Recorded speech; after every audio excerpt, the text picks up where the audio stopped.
Hello everyone, my name is Vikas Kumar and I welcome you on arms digital channel. अगर आप हमारे videos को fast few days में देख रहे हैं तो आपको पता होगा कि हम इस वीडियोस में 11th के इम्पॉर्टेंट टॉपिक के क्विक रिविजन्स कर रहे हैं जो हमें 12th के लिए काफ़ी हेल्पफुल होने वाले। 12th में पढ़ते टाइम कहीं ना कहीं इनकी ज़रूरत पड़ती है, तो हमने बहुत ही सेलेक्टेड टॉपिक्स लिए हैं इसके लिए जो हमें 12th में और हेल्प कर सके। तो हमने ऑलरेडी कई सारे वीडियोस ऑलरेडी इस चैनल पे आ चुके हैं, आप उनको भी देख सकते हो। आज का जो हमारा टॉपिक है वो एनएलएम चैप्टर से है, जिस और इस टॉपिक का नाम है सूडो फोर्स या फिक्टिशियस फोर्स।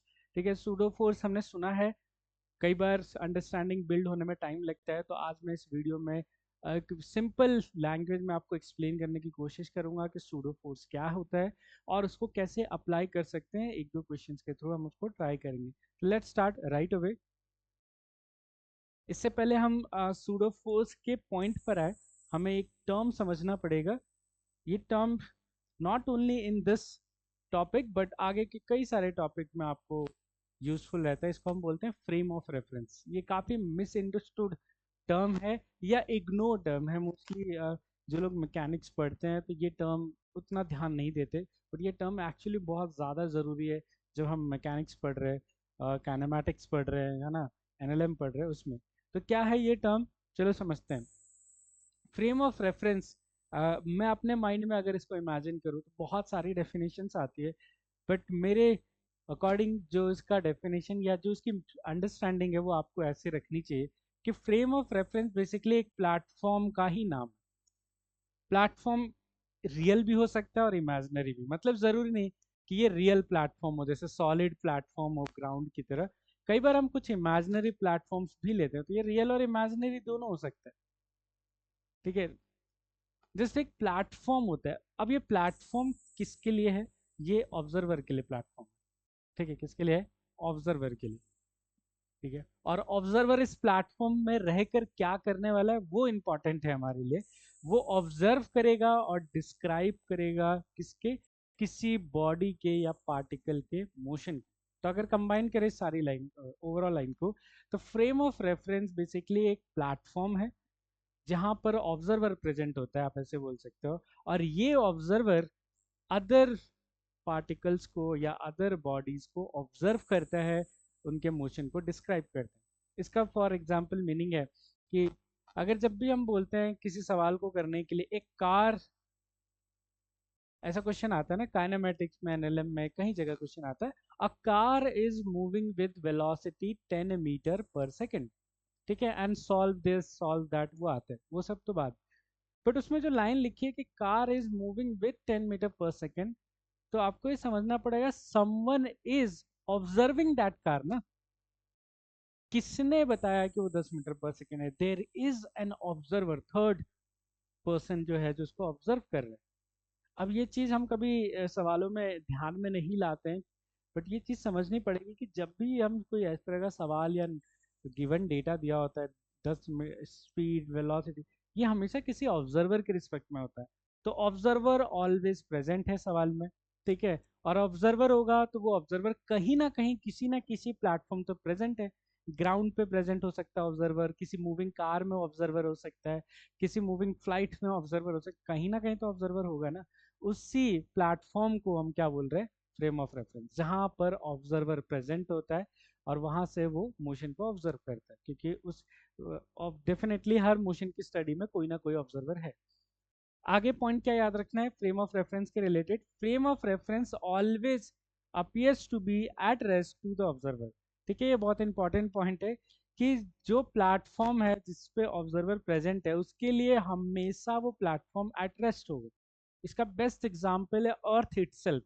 राइट नाउ आप लोगों को पता ही होगा कि अर्थ जो है अपनी एक्सेस के अबाउट स्पिन भी कर रहा है और अपने सन के अराउंड भी रिवॉल्व कर रहा है और गैलेक्सी में भी रिवॉल्व कर रहा है around our centre of the galaxy. इतना सारा मोशन है हमारे अर्थ के साथ, but you can not feel that motion. Why? Because right now you are on earth. तो अर्थ इज योर प्लेटफॉर्म। ठीक है, and for you earth is going to be at rest, always at rest.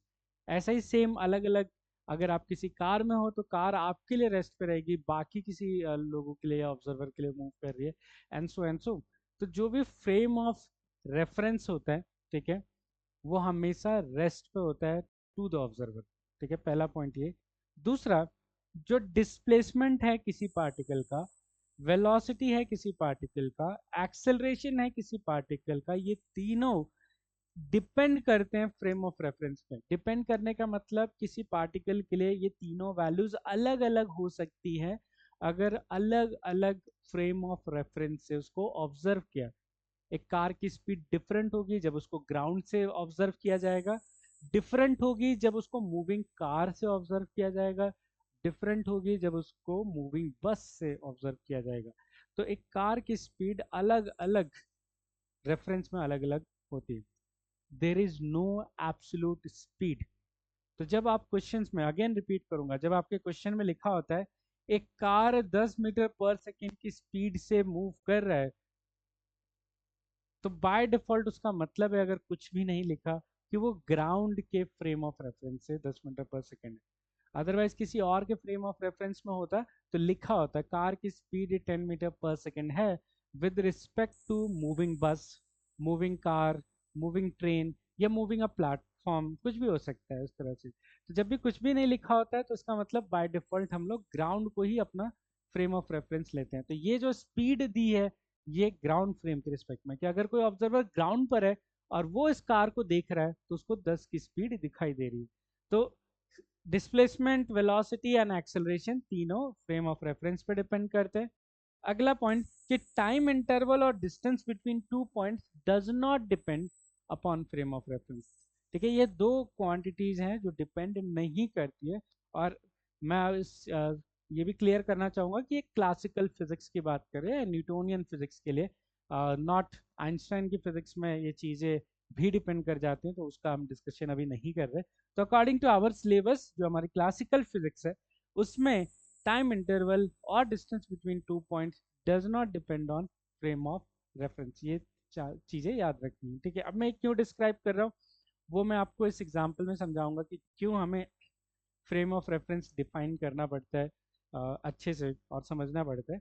For example ऐसे imagine कर लो कि हमारे पास एक lift है, ये लिफ्ट ए से एक्सेलरेट कर रहा है, इसके अंदर एक लैंप है और दो ऑब्जर्वर इस लिफ्ट को देख रहे हैं, ऑब्जर्वर ए और ऑब्जर्वर बी, दोनों इस लैंप को देख रहे हैं। ठीक है, और दोनों ऑब्जर्वर से पूछा गया भाई ये बताओ तुम लोग कि आपको क्या लगता है कि इस स्ट्रिंग में कितना टेंशन है।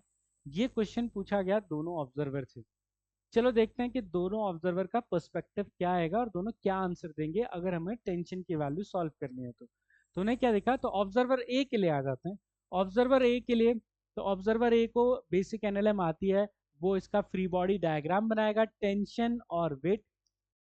फिर आप क्या बनाएगा, एक्सेलरेशन। अब क्योंकि ऑब्जर्वर ए के लिए लिफ्ट ऊपर जा रही है तो लैंप भी उसके साथ ऊपर जा रहा है, तो ऑब्जर्वर ए बोलेगा लैंप का एक्सेलरेशन कितना है, जितना लिफ्ट का है। वो लिफ्ट के साथ ही चल रहा है ना, उसके साथ अटैच है वो। तो अब उस पर क्या लगाएगा, Newton second law which is force equal to mass into acceleration. तो इसमें क्या लिखेगा, नेट फोर्स कितना है, T minus M G equal to mass into acceleration, और यहाँ से वो टेंशन बता देगा, आएगा M G plus M A. ठीक है, अगर किसी को ये इक्वेशन लिखने में दिक्कत आती है तो इससे प्रीवियस वीडियो देख सकते हो, उसमें हमने इक्वेशन बनाना सीखा है। ठीक है, अब ऑब्जर्वर बी से पूछते हैं कि भाई ऑब्जर्वर बी तुम बताओ कि तुम्हारे अकॉर्डिंग स्ट्रिंग में टेंशन कितना है। तो ऑब्जर्वर बी जो ऑलरेडी लिफ्ट के अंदर प्रेजेंट है, तो उसके लिए जैसे ऑब्जर्वर ए के लिए जो फ्रेम ऑफ रेफरेंस था वो ग्राउंड था क्योंकि वो ग्राउंड से ऑब्जर्व कर रहा है, वैसे ही ऑब्जर्वर बी के लिए जो फ्रेम ऑफ रेफरेंस है वो क्या है, मूविंग लिफ्ट, क्योंकि वो लिफ्ट के अंदर से ऑब्जर्व कर रहा है। ठीक है, तो इसके लिए अब जैसे मैंने बताया कि जैसे राइट नाउ अगर मैं ऑब्जर्वर बी हूँ और मैं ये रूम मेरा लिफ्ट है, तो मुझे ये रूम और ये लिफ्ट क्या दिखाई देगा, रेस्ट पर, क्योंकि मैं लिफ्ट के अंदर हूँ। तो लिफ्ट मेरे लिए रुका हुआ है, और अगर लिफ्ट रुका हुआ है तो इस लिफ्ट पे अगर कोई चीज हैंगिंग है तो वो भी मेरे लिए रुकी हुई है। तो ऑब्जर्वर बी के लिए फ्री बॉडी डायग्राम तो सेम ही आएगा, टेंशन टी आएगा, एम जी आएगा, बट उसके लिए लैंप क्या होगा, रेस्ट पर। उसको तो यही लगेगा ये रहा लैंप रेस्ट पे ही है, क्योंकि उसके लिए लिफ्ट रेस्ट पे है तो लैंप भी रेस्ट पर है। तो अब अगर ये न्यूटन सेकेंड लॉ लगाता है तो force equal to mass into acceleration, और नेट फोर्स है टी माइनस एम जी, और मास और एक्सेलरेशन अभी कितना है 0, क्योंकि इसके लिए रेस्ट पर है। तो टेंशन की वैल्यू कितनी आ गई एम जी। अब यही प्रॉब्लम, यहाँ से प्रॉब्लम क्रिएट होती है। दो लोग सेम स्ट्रिंग में टेंशन निकाल रहे हैं बट दो अलग अलग आंसर आ रहे हैं, अलग अलग फ्रेम्स ऑब्जर्व करने पे। ठीक है, तो इसका मतलब कुछ तो गड़बड़, इसको ठीक करना पड़ेगा। यही चीज न्यूटन को भी फेस हुआ था कि अलग अलग ऑब्जर्वर्स अगर न्यूटन्स लॉ को अप्लाई करते हैं तो अलग अलग आंसर आएगा। हाउ डू वी नो कि कौन सा सही आंसर है, जब तक हम प्रैक्टिकल एक्सपेरिमेंट करके नहीं देख लेते। तो कैसे पता चलेगा कि कौन सा सही आंसर है? Tension actually M G plus M है कि सिर्फ एम जी है? तो इसके लिए न्यूटन ने अपनी थ्योरी को थोड़ा सा अपडेट किया और ये लाइन्स ऐड की। उन्होंने कॉन्सेप्ट लेके आए inertial frame of reference and non inertial frame of reference. Basically Newton का कहना था अल्टीमेटली, इस प्रॉब्लम को अवॉइड करने के लिए उन्होंने ये बोला कि वो क्या कर रहे हैं, जितने भी फ्रेम ऑफ रेफरेंस है उनको दो कैटेगरीज में डिवाइड कर रहे हैं। एक कैटेगरी जिसको इनर्शियल फ्रेम बोला है, ये वो कैटेगरी है जहां से न्यूटन्स लॉ आप अप्लाई कर सकते हो। तो आपकी डेफिनेशन ये है कि जिन फ्रेम ऑफ रेफरेंस में न्यूटन्स फर्स्ट लॉ और सेकेंड लॉ वैलिड होते हैं, थर्ड लॉ दोनों में ही वैलिड होते हैं, तो न्यूटन फर्स्ट लॉ और सेकेंड लॉ वैलिड होते हैं, उसको हम क्या बोलते हैं? Inertial frame of reference. Yes, उसने डिफाइन कर दिया कि अगर आपको मेरे लॉज यूज करने हैं तो यही फ्रेम यूज करना पड़ेगा, जिनको हम बोलते हैं इनर्शियल फ्रेम ऑफ रेफरेंस। और इसके एग्जाम्पल क्या है ना? इसके एग्जाम्पल उसने दिया जैसे कि ग्राउंड, या आप कह लो unaccelerated frame. Basically unaccelerated frames मतलब ऐसे फ्रेम ऑफ रेफरेंस जिनका खुद का कोई एक्सेलरेशन नहीं है, जिनका एक्सेलरेशन 0 है। इसमें एग्जाम्पल में आ जाएंगे जैसे ground frame. Most of the time हम लोग रेस्ट पे मान लेते हैं ग्राउंड को या अर्थ को, या अर्थ का जो फ्रेम है, या कोई कार या बस या व्हीकल, पूरा व्हीकल ले लेते हैं। व्हीकल कांस्टेंट वेलोसिटी से मूव कर रहा है, ठीक है, कांस्टेंट वेलोसिटी से मूव कर रहा है, vehicle with constant velocity and so on. ठीक है, ऐसे फ्रेम ऑफ रेफरेंस जिनका एक्सेलरेशन क्या है? 0 है। फॉर एग्जाम्पल जो सबसे कॉमनली हम यूज करते हैं वो ग्राउंड और अर्थ है, वैसे फ्रेम। तो अगर आप इन फ्रेम ऑफ रेफरेंस से अपने सवालों को सॉल्व करोगे और न्यूटन्स लॉ को लगाओगे तो आंसर सही आएगा। बट उन्होंने उसी के आगे नॉन इनर्शियल फ्रेम भी दे दिया। उन्होंने बोला कि जितने भी एक्सेलरेटेड फ्रेम्स हैं जिनमें न्यूटन्स लॉ वैलिड नहीं होता, फर्स्ट सेकेंड लॉ दोनों वैलिड नहीं होता, थर्ड लॉ स्टिल होता है, थर्ड लॉ दोनों में होता है, फर्स्ट और सेकेंड में कैटेगरी बनती है। तो जिन फ्रेम ऑफ रेफरेंस में फर्स्ट लॉ और सेकेंड लॉ दोनों वैलिड नहीं है, उनको हमने बोला नॉन इनर्शियल, या न्यूटन ने बोला नॉन इनर्शियल फ्रेम है। और इन फ्रेम से अगर आप सवाल सॉल्व करोगे तो आपका आंसर गलत आएगा। तो अगर हम अपने एग्जाम्पल पे वापस जाएं, तो इनमें से जो ग्राउंड है वो तो इनर्शियल फ्रेम था, इनर्शियल फ्रेम हो गया ग्राउंड, जो कि एक अनएक्सेलरेटेड फ्रेम है। तो इससे आया हुआ आंसर सही होगा, क्योंकि यहाँ पर न्यूटन्स लॉ लगाया जा सकता है। इसका मतलब यही राइट आंसर है। एक्चुअल टेंशन इतनी है।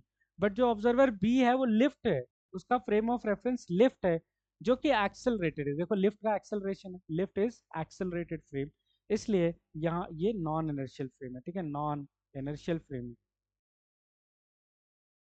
तो यहाँ से आया हुआ आंसर गलत होगा, क्योंकि न्यूटन्स लॉ वैलिड ही नहीं है किसमें? नॉन इनर्शियल फ्रेम में। तो ये टेंशन की जो वैल्यू है वो गलत होगी। ठीक है, जो सही वैल्यू है टेंशन की वही। ठीक है, अभी आप लोग सोच रहे होंगे, ये हमेशा क्वेश्चन आता है कि सर ये सारी चीजें तो ठीक है बट इसमें सूडो फोर्स का क्या लेना देना? अभी तक सूडो फोर्स का नाम नहीं आया। यू आर राइट, क्योंकि सूडो फोर्स में तभी आपको एक्सप्लेन कर सकता हूँ जब मैं आपको ये सारी चीजें बता चुका हूँ। ये इनका अभी सूडो फोर्स, अगला पॉइंट जो अब मेरा सूडो फोर्स का है। तो होता क्या, जैसे हमने डिफाइन किया, इनर्शियल फ्रेम से अगर आप सवाल सॉल्व करते हो तो न्यूटन्स लॉ वैलिड है और आप उससे सही आंसर निकाल सकते हो। बट अगर नॉन इनर्शियल फ्रेम से सॉल्व करोगे तो आंसर सही नहीं आएंगे, बिकॉज उससे न्यूटन्स लॉ वैलिड ही नहीं। बट अब मान लो कोई उठ के आया, बोला नहीं मैं नॉन इनर्शियल फ्रेम से ही सॉल्व करना चाहता हूँ, मुझे बताओ कैसे करें। अब ये पॉइंट आता है सूडो फोर्स का। ठीक है, जब तक आप इनर्शियल फ्रेम ऑफ रेफरेंस से सवाल सॉल्व कर रहे हो तब तक आपको ना सूडो फोर्स की जरूरत है, ना उसको सोचने की जरूरत है, ना वहां पे अप्लाई भी करना है। सूडो फोर्स की ज़रूरत तब पड़ती है जब आप सवाल में ये बोलते हो कि नहीं, मैं सवाल नॉन इनर्शियल फ्रेम से ही सॉल्व करना चाहता हूँ, बट न्यूटन्स लॉ तो वैलिड नहीं है, तो आंसर तो गलत आएगा, तो कैसे मैं इसको ठीक करूँ। तो हमने क्या निकाला, एक जुगाड़ू मेथड निकाला। Yes, pseudo force is nothing but a जुगाड़ू मेथड, पूरा प्रॉपर इंडियन जुगाड़ आप यू कैन से।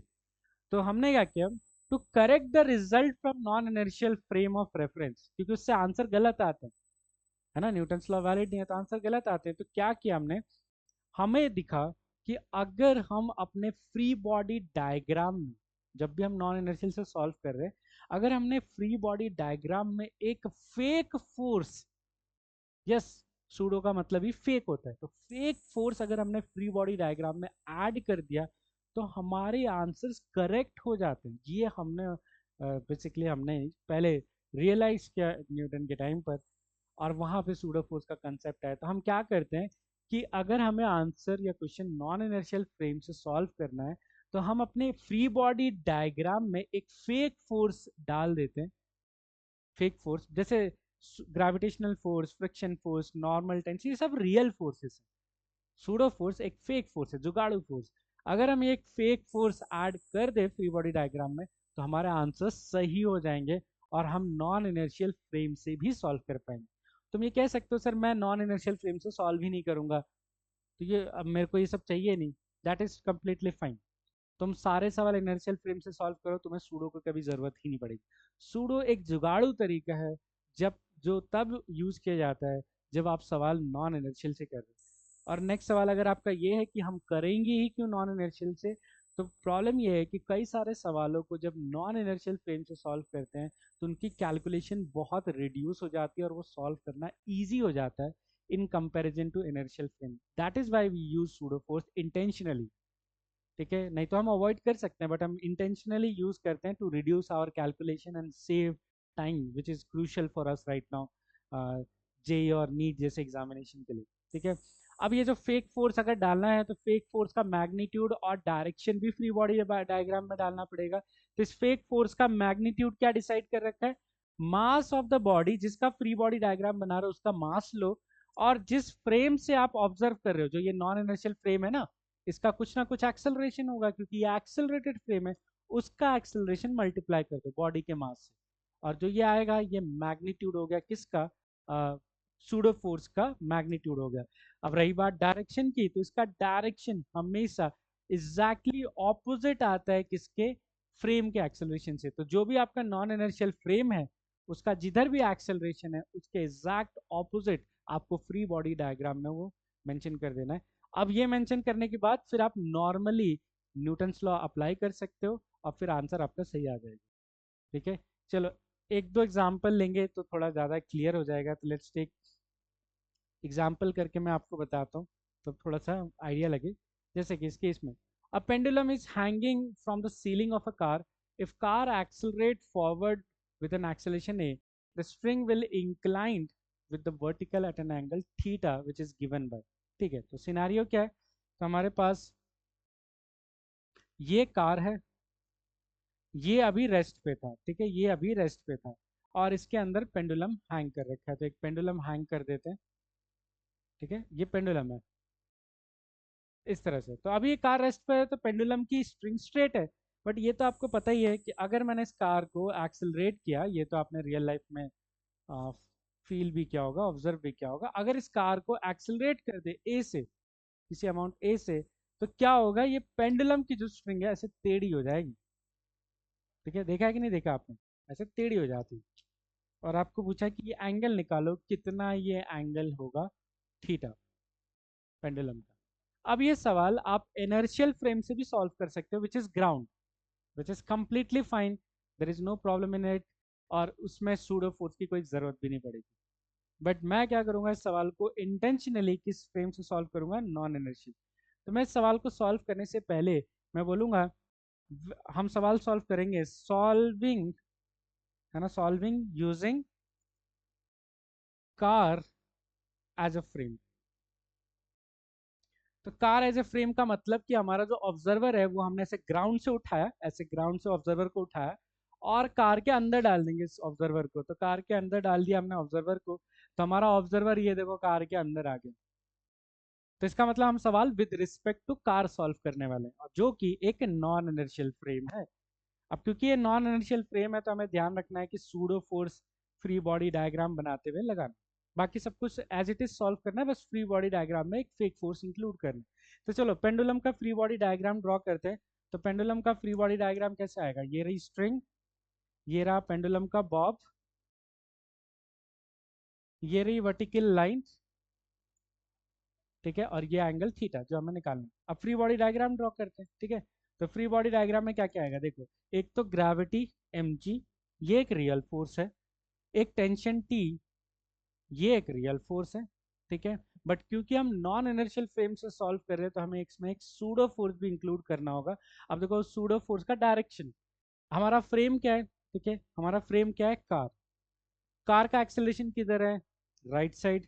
तो सूडो फोर्स का डायरेक्शन, सॉरी सूडो फोर्स का डायरेक्शन किधर आएगा, एग्जैक्टली ऑपोजिट लेफ्ट साइड। तो ये रहा सूडो फोर्स का डायरेक्शन, एग्जैक्टली ऑपोजिट। और इसकी वैल्यू, जो आपका ऑब्जेक्ट है उसका मास, तो इसका मास m, और जो आपके फ्रेम जो कि कार है इस टाइम पे, उसका एक्सेलरेशन a। ये हो गया सूडो फोर्स। अब हमें पता है कार के रिस्पेक्ट में, तो with respect to car, with respect to car, ये पेंडुलम तो रेस्ट पर होगा, है ना। ये पेंडुलम क्या होगा, रेस्ट पर होगा, क्योंकि उसके लिए कार रेस्ट पर है, तो उसके अंदर का पेंडुलम भी रेस्ट पे है।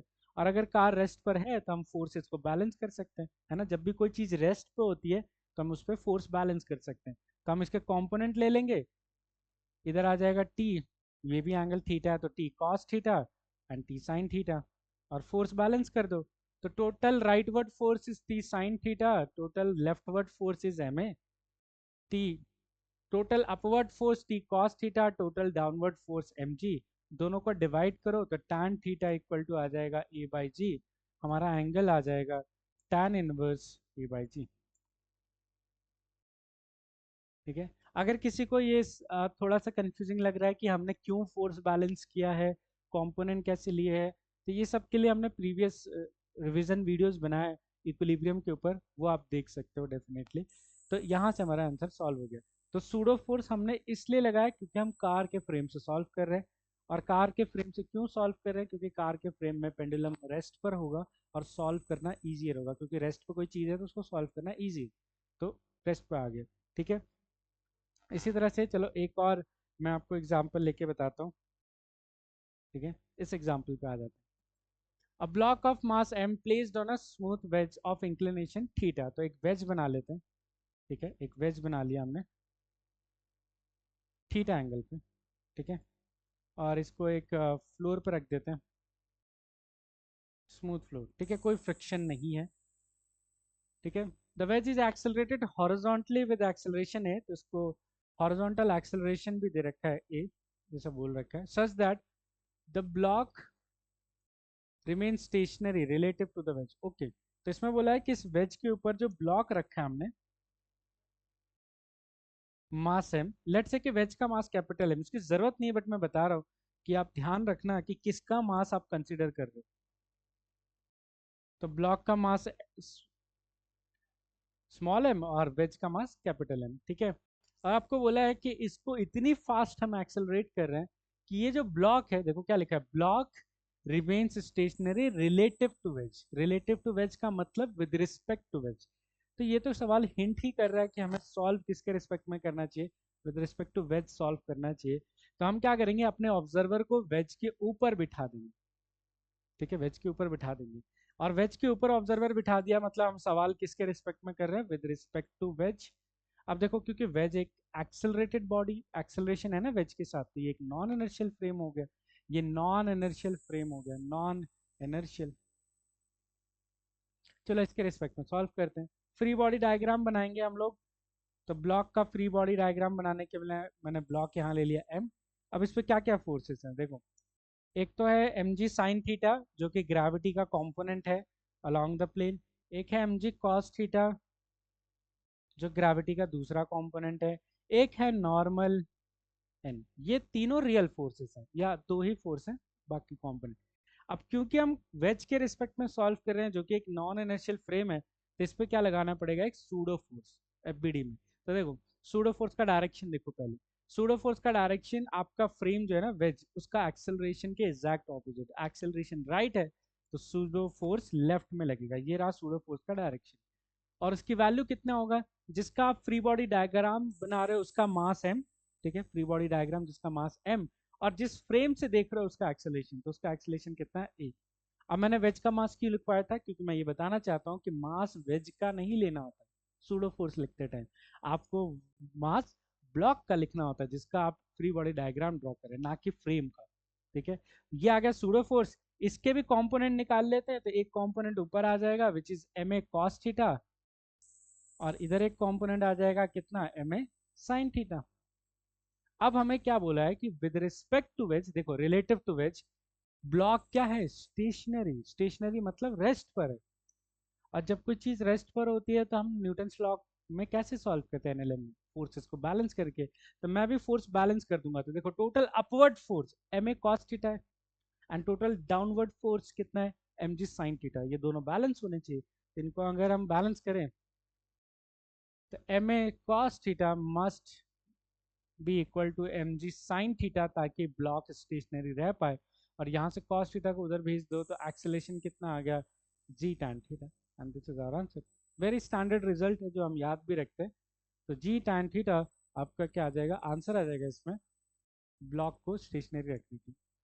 इस तरह से आप क्वेश्चंस को अप्रोच करोगे। तो आई होप आपको सूडो फोर्स का थोड़ा आइडिया लगा हो। थोड़ी और प्रैक्टिस ज़रूर चाहिए, क्योंकि इसको माइंड में फील करना में थोड़ा टाइम लगता है। जब आप बहुत सारे क्वेश्चंस करते हो तब आपको बहुत अच्छे से क्लियर हो जाएगा ये चीज़ कि कब सूडो फोर्स लगाना है, किस डायरेक्शन में लगाना है, कितना अमाउंट लेना है, बस थोड़ी प्रैक्टिस चाहिए। ठीक है, बट मैं अगेन रिमाइंड कर दूं कि pseudo force is nothing but a जुगाड़ू मेथड। ठीक है, जुगाड़ू मेथड। अगर आप चाहो तो इन सभी सवालों को बिना सूडो फोर्स से भी कर सकते हो, बस आपको ग्राउंड फ्रेम से करना पड़ेगा। और मे बी कैलकुलेशन थोड़ी सी ज़्यादा हो सकती है, बट आंसर पक्का आ जाएगा। सूडो फोर्स एक चॉइस है कि आप उसको यूज़ करना चाहते हो या नहीं करना चाहते हो। जनरली हम कुछ ही स्पेसिफिक क्वेश्चंस होते हैं जिसमें हम चूज करते हैं कि हम ग्राउंड फ्रेम से ना करके हम उसको एक्सेलरेटिंग फ्रेम से करेंगे, और वहाँ हम सूडो फोर्स को यूज करते हैं एज अ कॉन्सेप्ट। आज इसी लाइन के साथ मैं इस वीडियो को एंड करता हूँ। अगर आपको कोई डाउट्स है, कंफ्यूजन हो, तो ज़रूर कमेंट बॉक्स में मेंशन करना। और नेक्स्ट वीडियो में मैं इसी तरह एक नए टॉपिक के साथ आपको मिलता हूँ। Thank you everyone.